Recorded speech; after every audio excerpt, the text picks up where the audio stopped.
پتہ نہیں باجی کو جن کا اثر ہے۔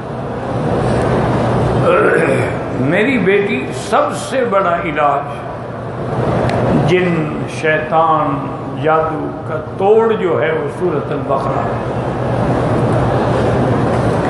لیکن اس کا طریقہ یہ ہے کہ سورۃ البقرہ کو آپ ٹیلی فون میں فیڈ کر لیں اور ہیڈ فون لگا کے سنیں، پڑھیں نہیں، ساتھ پڑھ دیجیے الگ بات ہے کہ سنیں۔ اور یہ بھی ضروری نہیں کہ پوری سورت ایک وقت میں سن لیں، تھوڑی تھوڑی روز، دن میں، رات میں۔ تو انشاءاللہ آپ 41 دن تک اگر سنتی رہیں گی نا تو تمام جن، شیطان، سحر، جادو سب نکل جائے، کیونکہ یہ اللہ کا قرآن ہے اور حضور کا فرمان ہے کہ جس گھر میں سورۃ بقرہ پڑھی جائے شیطان بھاگ جاتا ہے۔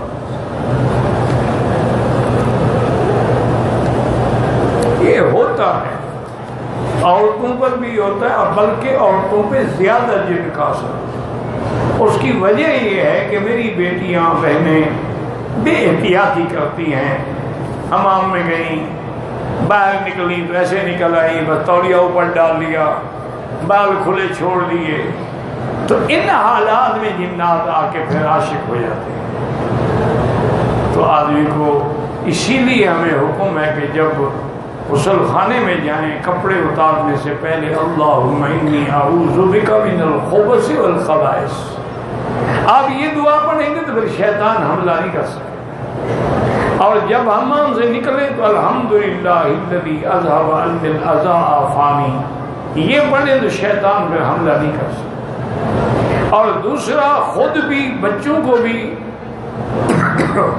صبح کی نماز کے بعد بھی اور رات کو بھی 3 دفعہ قل یا ایھا الکافرون، قل ھو اللہ احد، قل اعوذ بالفلق، قل اعوذ برب الناس پڑھ کے دم کیا کریں سارے بدن پر، تو پھر شیطان حملہ ہوتی ہے۔ یہ اکثر عورتیں شکار ہوتی ہیں، اور مرد بھی اسی لیے شکار ہوتے ہیں کہ خوبصورت نوجوان ہے، حالت جنابت میں پڑا ہوا ہے، غسل نہیں کیا، پاک ہی نہیں ہے، شیطان کو موقع ملا، جن نے تسلط جما لیا۔ اگر ماں کے پیٹ سے بچہ پیدا ہو اور وہ مردہ ہو، اس کا جنازہ نہیں۔ اگر بچہ ماں کے پیٹ سے نکلنے کے بعد چیخ بھرے، مانے زندہ پیدا ہو، اس کا تو جنازہ ہوگا، لیکن اگر پیدا ہی مردہ ہوا ہے تو اس کا کوئی جنازہ نہیں ہوگا۔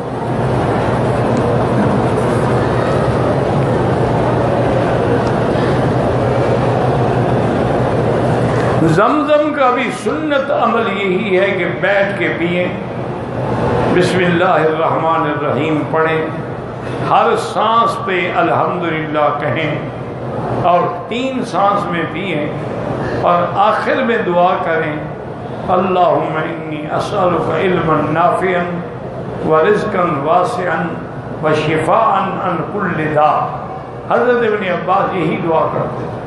اور آپ کو اگر کوئی خاص بیماری ہے تو اسی نیت سے پئیں، اپنی زبان میں کہہ لیں کہ یا اللہ مجھے اس بیماری سے شفا عطا فرما۔ سنت یہ ہے کہ ہر چیز، پانی بھی بیٹھ کے پئیں، کھانا بھی بیٹھ کے کھائیں۔ صرف فرق اتنا ہے کہ اگر زمزم کے علاوہ کوئی پانی کھڑے ہو کے پیو تو گناہ ہے اور خلاف سنت ہے، لیکن زمزم اگر کھڑے ہو کے پیو تو نہ گناہ ہے نہ خلاف سنت ہے، یعنی وہ جائز ہے۔ یہ مسئلہ نہیں ہے کہ جب بھی زمزم آئے کھڑے ہو جاؤ، حضور پاک نے کھڑے ہو کے پیا ہے، لہذا کھڑے ہو کے پینا تو ثابت ہو گیا، لیکن محدثین نے لکھا ہے کہ حضور اس وقت کنویں پہ کھڑے تھے اور نیچے بیٹھنے کی جگہ ہی نہیں تھی، اس وجہ سے حضور نہیں بیٹھے۔ اگر قبرستان میں جا کے ہم قرآن پڑھ کے بخشیں، لیکن یہ نہیں ہے کہ جیسے ہمارے یہاں رواج ہے قبر پہ بیٹھ کے پڑھتے ہیں، یہ منع ہے۔ آپ خود پڑھیں، تلاوت کریں، گھر میں کریں، راستے میں کریں، ان کے لیے دعا کریں۔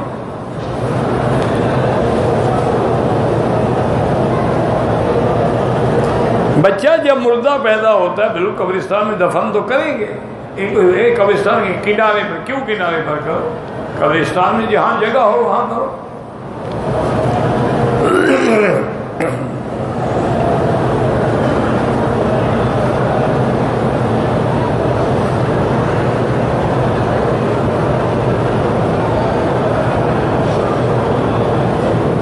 کہتے ہیں کہ جی ہم اپنی زندگی میں حضور پاک کی سیرت پہ عمل کریں اور آپ کے اعمال مبارک اپنی زندگی میں کیسے داخل کریں.